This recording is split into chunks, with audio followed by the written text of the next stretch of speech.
Hello, everyone. Thanks for joining us for KBTalks, powered by the NKBA, the only podcast dedicated to sharing the latest kitchen and bath industry insights, providing you with the education and connections to help grow and support your business. I'm your host, Jennifer Bertrand. Over the course of the past few months, across the world, people have been spending more time in their homes than ever before. This has led to a number of needs emerging in the kitchen and bath industry.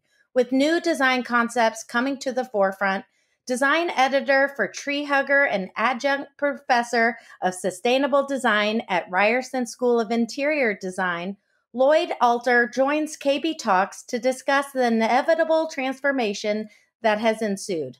Lloyd will share his deep knowledge and insight on where home design is headed and how designers, architects, and remodelers should be adapting to meet their clients' needs to design resilient homes. Before we get started, here's a quick word from our sponsor.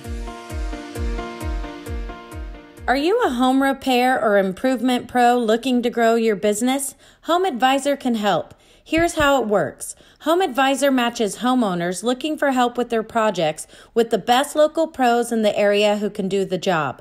That means your business gets connected to new customers quickly and easily. Get started now and Home Advisor will help you find your next job. And be sure to ask if you are eligible for a limited time $100 credit when you sign up. Go to homeadvisor.com/NKBA offer. Again, that's homeadvisor.com/NKBA offer.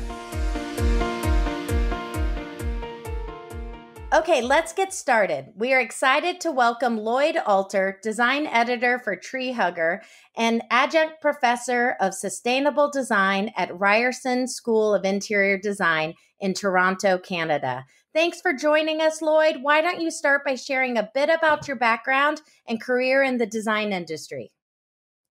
Well, thanks for having me. I actually started out as an architect and had an architectural practice, but I really wasn't very good at it. And so I decided to become a real estate developer where I could basically hire the best architects in town and did some really nice projects. But a little bit before it, really like 25 years too early, I decided this real estate business isn't going to keep going like this. And I got really interested in prefabricated housing and got into the business of trying to do small, modern prefabricated houses.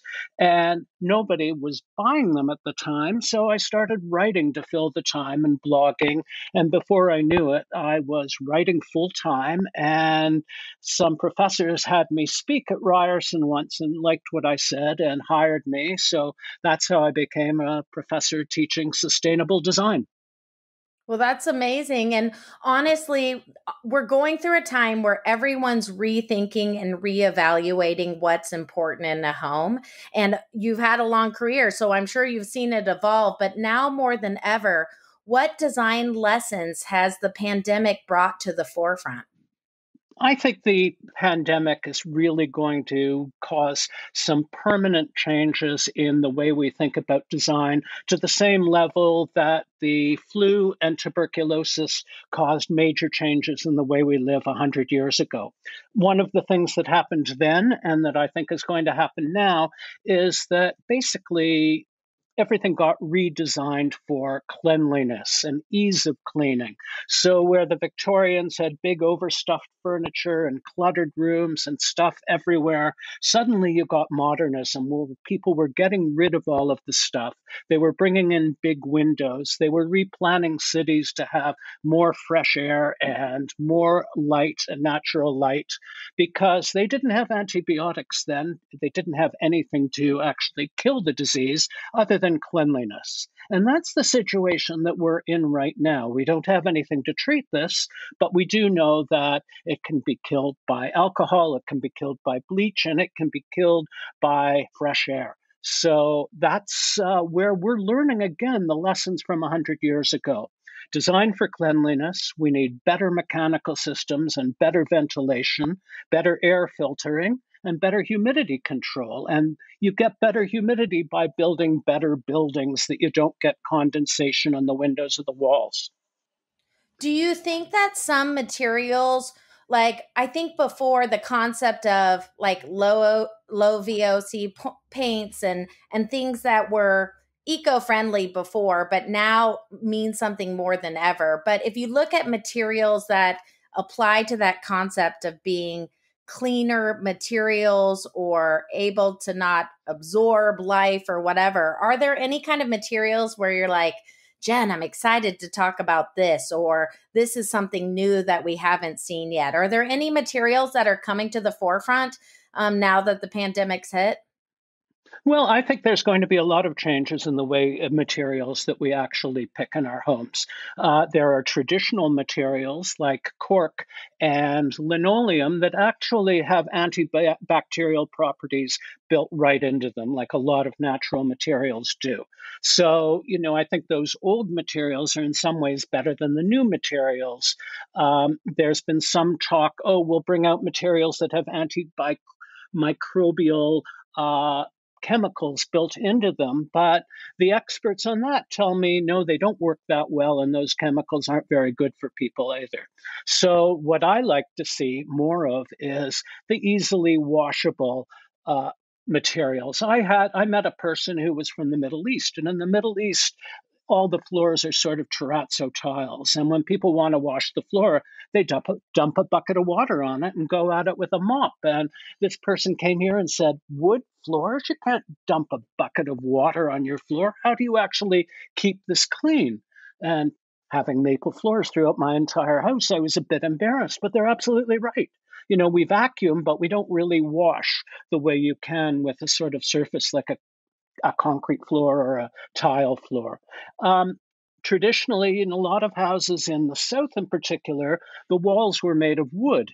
There were cypress and things like that, which in fact are naturally antimicrobial and they're easy to wash. Instead, we switched to drywall, which at the smell of water disintegrates, which if it gets cold is perfect food for mold, and is really one of the most terrible materials that I can actually think of covering a wall. So I think people are going to be looking at materials differently, and both Well, at the traditional ones and new ones.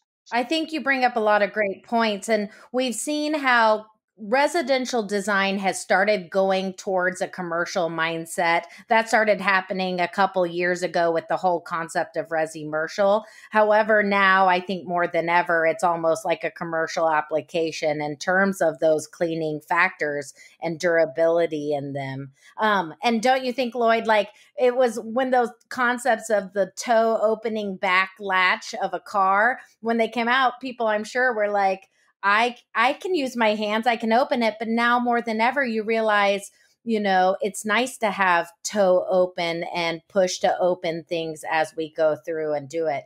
What are some of the materials, like if you're talking to kitchen and bath designers and showrooms, that if you're like, if you can just approach these small changes, these 1 to 2 things, like I like your concept of the floors being something that you can easily clean that won't absorb germs and whatnot. What other factors would you say, hey, keep these in mind? Well, just as you said, there was sort of what that I loved that word I'd never heard before. That combination of residential and commercial that you used. I think that we're going to be looking at that in kitchens and baths again. Bathrooms, when I go to the shows and when I look at the advertisements, they're always sort of someone with candles and treating the bath as a spa, a place to relax. But the bathroom historically and now is not where you go to relax, it's where you go to get clean. And I think that we have to get much more serious about looking at it as a functional, more, use your word, more commercial like in the way that it's actually designed, so that all of the finishes should be picked to be really easy to clean. I like that wonderful new Italian tile that comes in those 4x8 sheets almost, so that there's no grout. The toilets should be in a separate enclosure. They should be in their own little room like they often are in Europe, because when you flush a toilet, the coliform bacteria out of that toilet, and I'm sure if you're pooping out any coronavirus, can go almost 6 to 8 feet away when you flush the toilet and if you don't close the lid. I think that we need a lot more hands-free stuff in the bathroom, from toilet lids that open themselves, to bidet attachments on every toilet, to hands-free taps in the sink when you wash your hands. So I think the fixtures are going to change. I think the plan is going to change, where different spaces serve different functions. I just recently saw the plan of a house by an architect for his own house, and he only had one bathroom for the family instead of the almost traditional God-given two bathrooms. And he had the tub in one room so that you could sit and have your relaxing tub and look out the window in the spa-like environment. He had the sinks in the middle, and he had the toilet and the shower, each in their separate enclosures, so that it got a lot more space, but everything was separate, and a few people could use it at once instead of everybody having their own separate room. I definitely agree that the hands-free is the way to go as things are evolving. Now, okay, so Lloyd, let's talk for a second about the psychological impact of the pandemic meets the design world. Any advice for just kind of that concept on how to approach these kind of concepts with clients who maybe, might be resistant or not realize how it will improve the way they live, or perhaps are overwhelmed by what they're going through? Well, that's a really interesting issue. I think the first thing you have to do is you have to make coming into the house, coming into the home, feel like a really good transition. If you look at a lot of suburban houses, that they have these elaborate mudrooms between the garage and the house, where people come in and they can actually have the laundry stuff right there and wash up right there and then come into the house, and the front door becomes almost ceremonial and vestigial. I think that front entrance halls have to become essentially more like mudrooms, that your guests have to be able to come in and know that they can wash their hands properly, get cleaned up, and you have to feel when they've come in that they've gone through this transition. I think people are going to be seriously thinking that the open plan that's been in the vogue for so many years, the open plan is going to die because of this, because we've got many more multi-generational homes. We're not going to be wanting to put our parents in seniors' homes. Our kids may not have jobs and they're going to be at home longer. So you're going to have all of these people spending more time in their home. And so you're going to want to, I think, break it up into smaller spaces. And of course, the home office is going to become much more important than it ever was. And it's even going to evolve. We've been designing them incorrectly all these years. Really, what the home office has to be now is like a Zoom room, a home studio that's basically got soundproofing, a green wall behind you, decent lighting, because we're doing more and more of that than just sitting at desks working.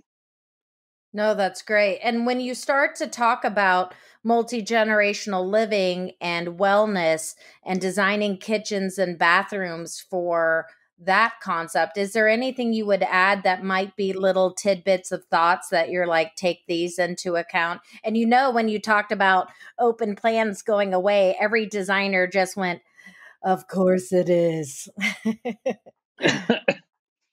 Yes, but I have this constant argument about open kitchens, and everybody says, "Oh, I like my kid doing his homework right here on the island while I'm in the kitchen." And I think, and where have your kids' hands been? And here you are in what should be a really clean, functional workspace where you're making food that is healthy, and you've got like dirty books all over the counter. And it's really, the separate kitchen, I know, is still seriously out of vogue, but the closed kitchen, I think, makes a lot more sense. How many places have you been in where, because it's an open kitchen, they carry wood floors through the space into the kitchen? And I can't think of a worse floor to have other than carpet in my kitchen. And so I really think we have to start rethinking all of these separations. No, that makes I sense, don't and it's like everyone just saw Demi Moore's bathroom with the carpet in it and was appalled. I think it just never got remodeled.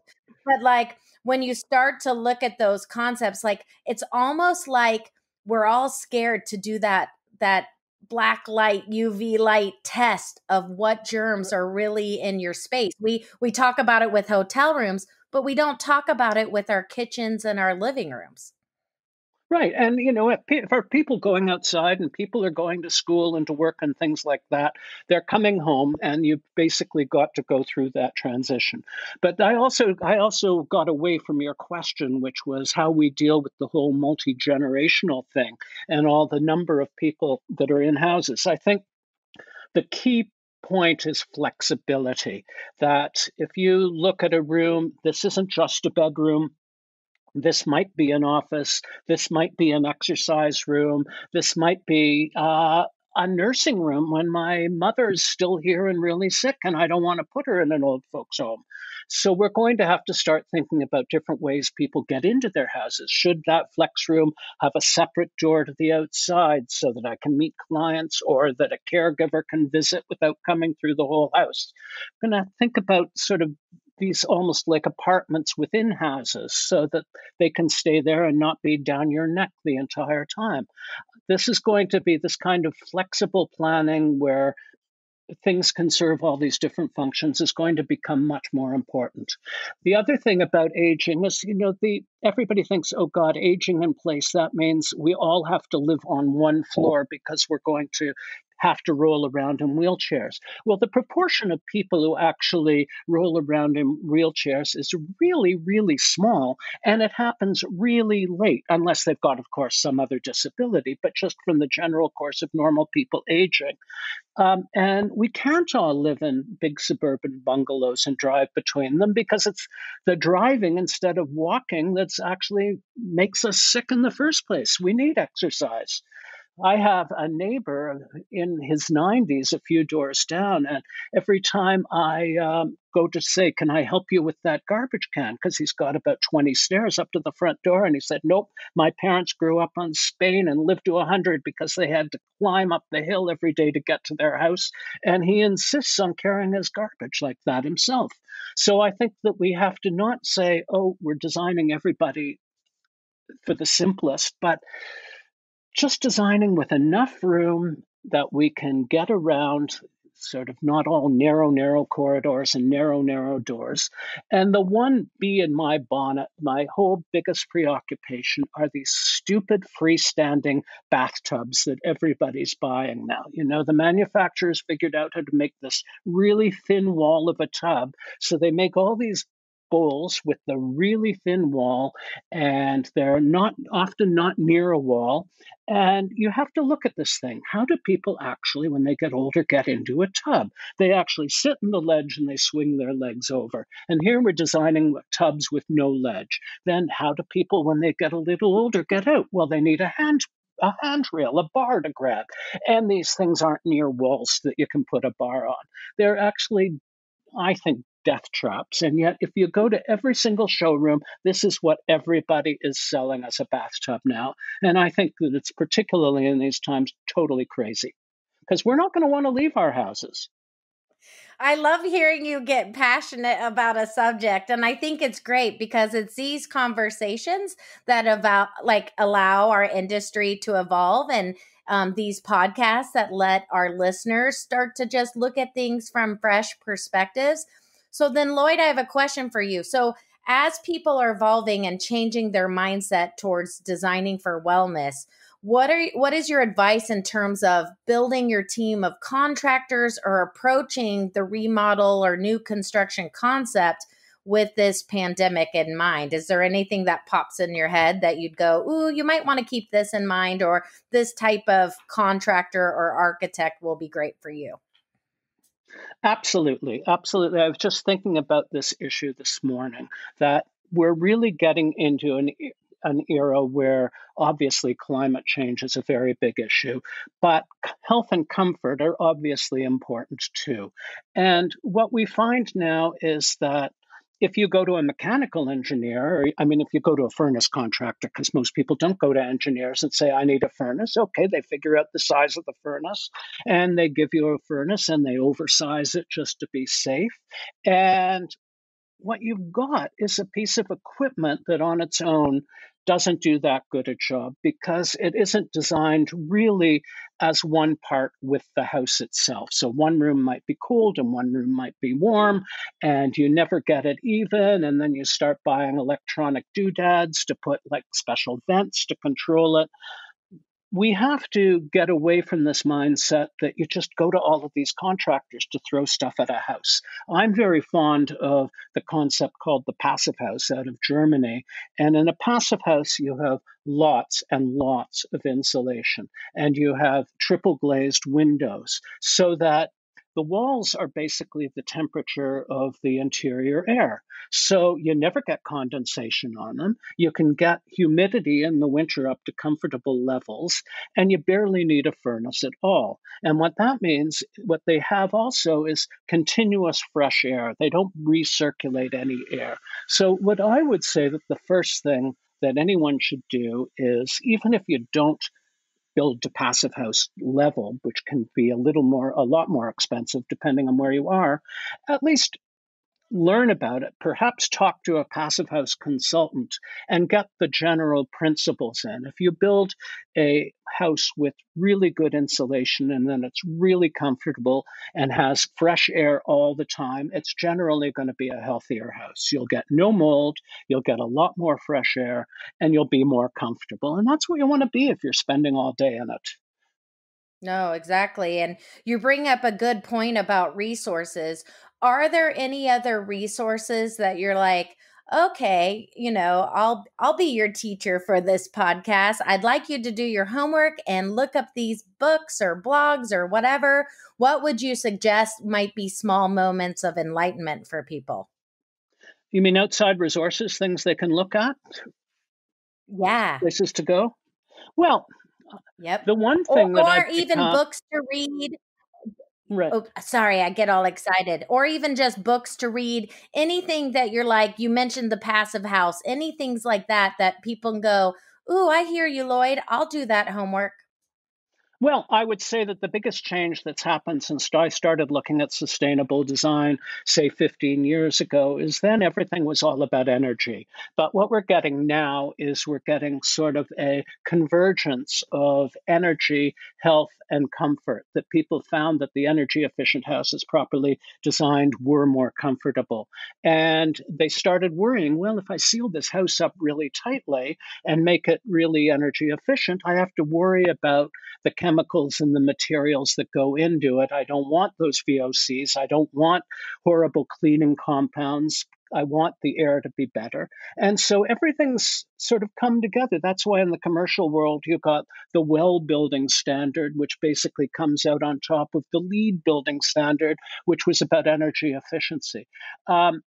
Well hasn't come down to the residential level yet. It will, but the principles are all there. The principles of being careful materials, careful lighting, careful choice of everything that you bring into the house, right down to what you put in your fridge. It's a much larger holistic picture.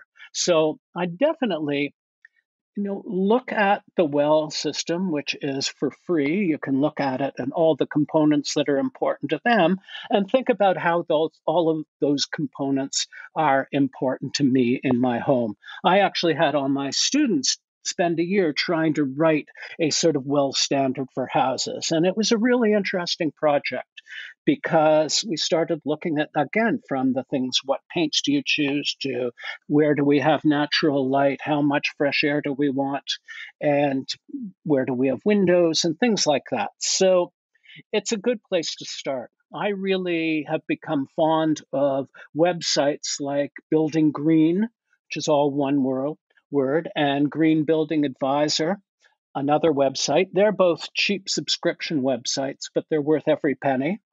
And of course, I'll always make a pitch for Treehugger, where I write about this stuff every day. I was waiting Treehugger for has a you to pitch yours. If yeah. not, I was going to pitch it for you, Lloyd. So I want to end on It's a a terrible. final I have to question. say, I was just going to say that a lot of people are put off by Treehugger because its name was picked to be sort of cute and ironic. It was a play at the time. The owner said, we're not hippies, we're not in Birkenstocks and ponchos, but picked the name to be ironic. And it actually scares a lot of people away because they think, oh, it's just a bunch of hippies. But it isn't a bunch of hippies. It's a bunch of people who know what they're talking about with a silly name. And so I do want to say, don't be scared off by that. Have a look. Well, and Lloyd, I laugh because, everyone jokes that it was the hippies a long time ago that started talking eco-friendly, but who has the last laugh now when all of these moments matter and now it's leaning more towards even a medical kind of perspective on things. My last question for you is what advice would you give a professional if when they're pitching these concepts of wellness and smart design from a microbial concept and lifestyle improvement medically, and their client says, well, I don't want to spend more. Is that going to cost me more to do that?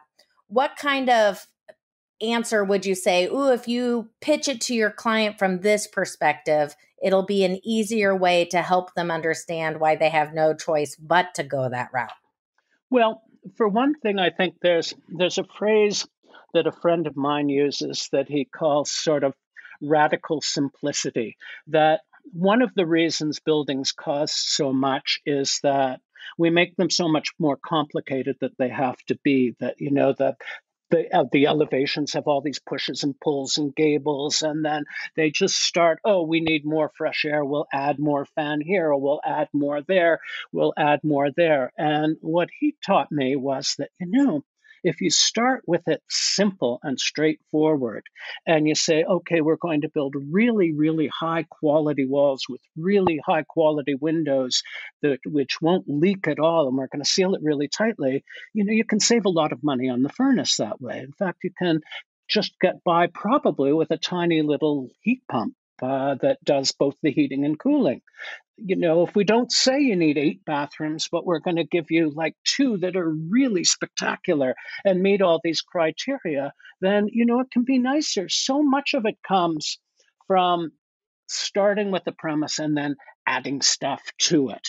When I really think you have to start with the premise that you're going to take things away and just get down to the essentials. And what they've found when people design buildings like this, particularly the passive house, which you've got these much more expensive windows, is that it's just a few percent more to do it right. And a polished concrete floor is going to be just as healthy as a marble floor and going to be a lot cheaper. There are so many choices that we can make that are naturally healthier, but they don't cost any more. It used to make me insane when I was in the development business that if you had your list of options and one could be, I'm going to give you your own heat recovery ventilator, so you're going to have constant fresh air. And the other one is you can have granite countertops. Everybody went for the granite countertops. Nobody was willing to pay for health, but they were always willing to pay for granite. And if someone is in that mindset, it's really, really hard. But I think more and more people have been reading enough and learning enough that they might actually rather now pay for health rather than granite. Well, I feel like that is a great ending note, honestly, and it's been lovely chatting with you. Is there anything that I didn't touch on that you want to make sure our listeners hear about? Let's see. There were 1 or 2 things that I really did. There's one point that I wanted to make that when the very first question was discussing about rethinking and reevaluating what's important in the home. And that is that we've got to think more less about the stuff that goes into the house and more about the actual planning, like we said, about how we're going to adapt the houses for flexibility for the sandwich generation, as so many people are in, where you've got your kids and your parents there and you're like the filling of a sandwich. At one point I was joking that soon we were going to have the club sandwich generation, where we got our grandchildren in the house too.